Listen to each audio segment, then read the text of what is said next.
Chapter2, Book 18, Dogs in the Dead of Night by Mary Pope Osborne.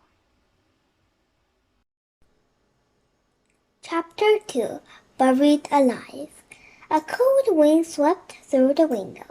The purple light of the setting sun filled the treehouse. Jack and Annie wore flashy wool pants, shirts, hats, scarves, and gloves, and leather shoes.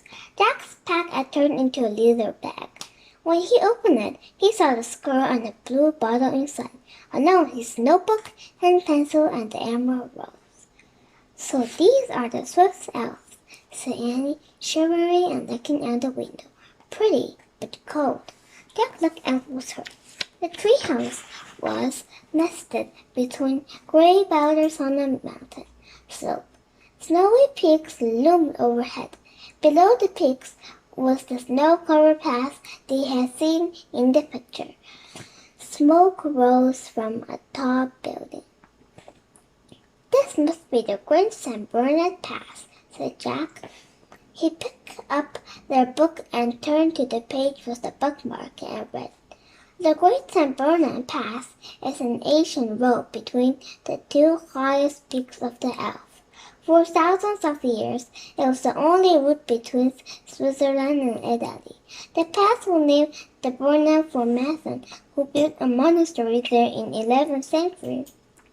For hundreds of years, the monks at the Sims Monastery have welcomed cold and weary travelers who are crossing the pass." "So that building must be the monastery," said Jack. "Great," said Annie. "We can start our mission by going there." "Okay," said Jack. "But I don't get it. To save Penny, we have to find a white and yellow flower, and we have to live its meaning, if only for an hour, whatever that means." "We'll figure it out," said Annie. "Let's hope," said Jack. "But where do we find the flowers here?" Jack and Annie looked out at a treeless landscape of snow, rock, and rock. "Well, there must be flowers somewhere," said Annie. "I don't know," said Jack. "Maybe Teddy and Kathleen made a mistake and sent us to the wrong place." "They've never made a mistake before," said Annie. Excuse me. Teddy didn't make a mistake turning Penny into a stone," said Jack. "Okay, good point," said Annie. "But let's head to the monastery before it gets dark. We can ask about flowers there." "But what if—" started Jack. "Stop worrying," interrupted Annie. "Our book says that monks welcome cold, weary travelers. I'm cold, and your questions are making me weary. Come on." She climbed out the window into the snow. "Funny," said Jack. But he was ready to find shelter too. His face was freezing. He packed up their book and slung the leather bag over his shoulder. Then he followed Annie out the treehouse window. Jack's feet crunched down onto the icy snow. As the sun went down behind the peaks, deep purple shadows climbed over the tall mountains. The monastery in the hollow below was completely hidden in the darkness. "We have to hurry," said Annie. "No, we have to move slowly down the slope so we don't slide," said Jack. "Well, then let's move slowly, quickly," said Annie. Jack and Annie started down the slope. As they carefully put one foot in front of the other, a strange sound came from above. What was that?" said Jack, looking around. Next came a low rumble like thunder. Then came a noise of the sound of glass breaking. "Whoa!" cried Jack. Directly above them on the mountain, thick blocks of ice were breaking into smaller chunks and sliding down the slope. "Grab my hand!" shouted Jack. He reached for Annie, and she gripped his hand. Suddenly, snow was moving all around them. Even the snow beneath was sliding. A block of ice almost slammed into Jack, knocking him away from Annie. "Jack!" Annie cried. Another chunk of snow knocked Jack off his feet and sent him tumbling headfirst down the slope. Jack kept falling downhill until a wall of frozen snow stopped him. He tried to stand, but a giant wave of soft powdery snow blew over him, burying him completely. Jack kicked his arms and legs, trying to surface from the fluffy sea of snow. He kicked and failed, But the harder he struggled, the more snow there seemed to be. Snow clogged Jack's eyes, ears, and throat. Every time he coughed, he sucked in more snow. He felt that he was drowning until he finally pushed his head up through the snow into the cold air. He could breathe. But Jack still couldn't see Annie. A gust of snow powder blinded him. He couldn't move his arms or hands, his legs or feet.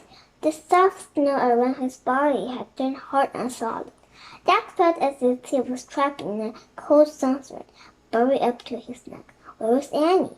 Had she been buried alive too? Jack tried to ask, but no sound came from his throat. He kept trying to shout for Annie, but it was hopeless. His lips wouldn't move. He couldn't even feel his mouth. He couldn't feel his arms or legs, feet or hands. He closed his eyes. He couldn't feel anything, not even the wind that kept blowing snow on his face. "Oh!" Jack screamed in his head. His eyes shut open. He was freezing cold, and creatures were attacking him. There were whimpering, snuffling, panting, whining wild dogs. Jack thought it was terrible. 2 dogs were scratching and digging all around Jack's body. The 3rd dog licked his eyes and ears and the top of his head. Jack felt as he was about to lick to death. "Help!" Jack tried to shout, but no sound came from his clogged throat. "Help! Help!" His mind roared, but the 3 huge panting creatures kept licking him and pounding the icy snow that had trapped Jack's body. As the giant dogs hovered over him, Jackson blinked behind them. Figures in hooded robes were moving about in the fairy light, carrying torches. The figures were scarier than the dogs. "Jack!" Canaphine cried. "Annie!" Jack croaked. A man shouted, and the dogs backed off. The flaming torches shone directly at Jack. He could see that he mostly dug out of the snow, but he still couldn't feel or move his body. 2 of the hooded figures leaned tightly and gripped Jack's arm. They pulled him onto his feet. When they let go of him and started to fall, they grabbed him again and lifted him onto a cloth stretcher. My sister," Jack chattered. He managed to lift his head and look back.